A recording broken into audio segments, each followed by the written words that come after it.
Assalamualaikum warahmatullahi wabarakatuh.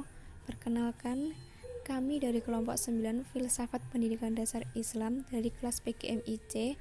Di sini kami akan mempresentasikan hasil kerja dari kelompok kami, yaitu filosofis strategi pembelajaran ideal dalam pendidikan Islam.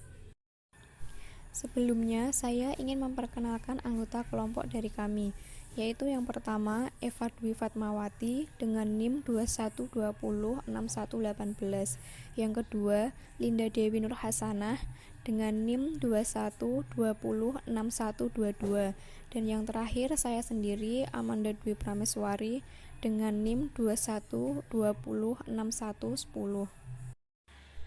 Materi kita yang pertama adalah strategi pembelajaran pendidikan Islam, perspektif Al-Quran dan Hadis. Pendidikan Islam adalah proses pembelajaran yang dapat mengembangkan intelektual serta kemampuan manusia agar peserta didik dapat bertakwa, berakhlak mulia, mampu bertanggung jawab, serta amanah sebagai umat di muka bumi ini sebagai pengabdian kepada Allah Subhanahu wa Ta'ala. Al-Quran merupakan dasar utama dalam pendidikan Islam. Di dalamnya terkandung nilai-nilai yang datangnya dari Allah. Selanjutnya, dalam Al-Quran ada beberapa konsep pendidikan Islam, antara lain, yang pertama adalah tarbiyah. Tarbiyah dalam bahasa Arab adalah robba, yarbu, yang berarti bertambah dan berkembang. Robbi, yarba, yang berarti pertumbuhan yang menjadi lebih dewasa. Robba, yarubbu, yaitu memperbaiki. Selain Allah sebagai pendidik, manusia juga menjadi pendidik berdasarkan firman Allah dalam surat Al-Isra ayat 24. Lafal tarbiyah menurut Al-Razi dalam karyanya Tafsir Al-Kabir, yaitu pertumbuhan dan perkembangan. Jadi, tarbiyah dalam Al-Quran adalah pendidikan. Tapi, makna tarbiyah biasa diartikan pendidikan tidak hanya ilmu pengetahuan saja, tetapi harus memiliki pendidikan akhlak. Ada juga aspek yang harus direalisasikan sebagai menghargai terhadap keduanya dengan cara menghormati mereka, berbakti, dan mendoakan mereka agar tetap dalam lindungan Allah Subhanahu wa Ta'ala. Yang kedua adalah taklim. Taklim berasal dari kata alama, yaitu pengajaran. Dalam Islam tersebut terdapat pada firman Allah dalam surat Al-Baqarah ayat 31. Proses pembelajaran dalam Al-Quran adalah sebagai petunjuk bagi umat Islam untuk melaksanakan berbagai kegiatan pembelajaran sebagai proses pembelajaran yang efektif. Taklim mempunyai 4 dasar, yaitu yang pertama dasar kemanusiaan, 2 dasar biopsikologis, 3 dasar psikologis, dan yang terakhir adalah dasar sosiologi. Yang ketiga adalah ta'dib. Istilah ta'dib berasal dari kata adaba, yu'adibu, ta'diban. Menurut Nahuib al-Atas, ta'dib adalah mengenalkan sesuatu kepada manusia secara pembinaan bertahap sehingga sampai pengagungan terhadap Allah Subhanahu wa Ta'ala. Hal ini didasarkan pada hadis Nabi Shallallahu Alaihi Wasallam yang artinya Tuhanku telah mendidikku sehingga menjadikan baik pendidikanku. Hadis di atas menjelaskan pendapat Nabi Muhammad sebagai Rasul dan tujuan utama adalah pengajarannya pada aspek akhlak. Ta'dib dalam pembentukan akhlak atau tata krama ada 4 macam, yaitu yang pertama ta'dib adab al-haq, yang kedua ta'dib adab al-khidmah, yang ketiga ta'dib adab al-syariah, dan yang terakhir adalah ta'dib adab al-asubah. Materi kedua yaitu strategi pembelajaran kontemporer atau barat. Sebagaimana ditulis Hill 2009, pembentukan pengetahuan menurut konstruktivistik memandang subjek aktif menciptakan struktur-struktur kognitif dalam interaksinya dengan lingkungan.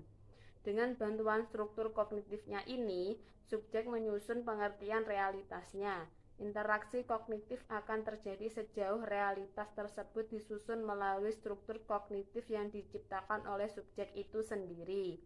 Struktur kognitif senantiasa harus diubah dan disesuaikan berdasarkan tuntutan lingkungan dan organisme yang sedang berubah.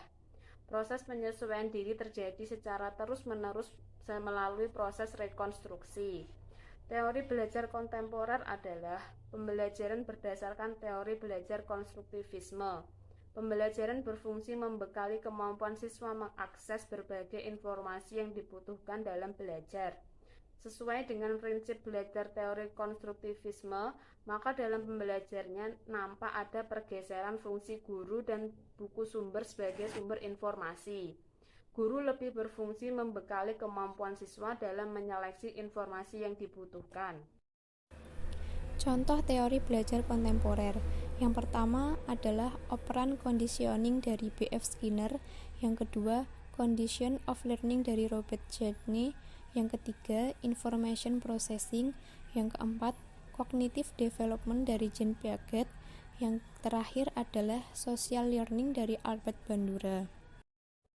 Hakikat pembelajaran konstruktivistik sebagaimana dinyatakan oleh Brooks J.G. dan Brooks M.G. 1993 bahwa pengetahuan adalah non-objektif, bersifat temporer, selalu berubah dan tidak menentu. Belajar dilihat sebagai penyusunan pengetahuan dari pengalaman konkret, aktivitas kolaboratif, dan refleksi serta interpretasi. Mengajar berarti menata lingkungan agar si belajar termotivasi dalam menggali makna serta menghargai ketidakmenentuan. Atas dasar ini, maka si belajar akan memiliki pemahaman yang berbeda terhadap pengetahuan tergantung pada pengalamannya dan perspektif yang dipakai dalam menginterpretasikannya. Materi selanjutnya yaitu strategi pembelajaran humanis dalam pendidikan Islam. Strategi pembelajaran adalah suatu kegiatan pembelajaran yang harus dikerjakan guru dan siswa agar tujuan pembelajaran dapat dicapai secara efektif dan efisien. Menurut Romisowski 1981, strategi dalam konteks kegiatan pembelajaran mengandung makna yaitu untuk mengoptimalkan kegiatan belajar mengajar dengan memilih metode-metode yang dapat mengembangkan kegiatan belajar peserta didik secara lebih efektif. Kirlach and Ely 1980 mengatakan bahwa strategi pembelajaran merupakan cara-cara yang dipilih untuk menyampaikan materi pembelajaran dalam lingkungan pembelajaran tertentu, meliputi sifat lingkup dan urutan kegiatan yang dapat memberikan pengalaman belajar kepada siswa. Metode konvensional atau metode ceramah. Metode pengajaran dengan cara berceramah atau menyampaikan informasi secara lisan kepada siswa. Metode ini merupakan metode yang paling praktis dan ekonomis. Tidak membutuhkan banyak alat bantu. Metode ini mampu digunakan untuk mengatasi kelangkaan literatur atau sumber rujukan informasi karena daya beli siswa yang di luar jangkauan. Namun metode ini juga memiliki beberapa kelemahan dan kelebihan. Kekurangan metode ceramah yaitu 1. Siswa menjadi pasif.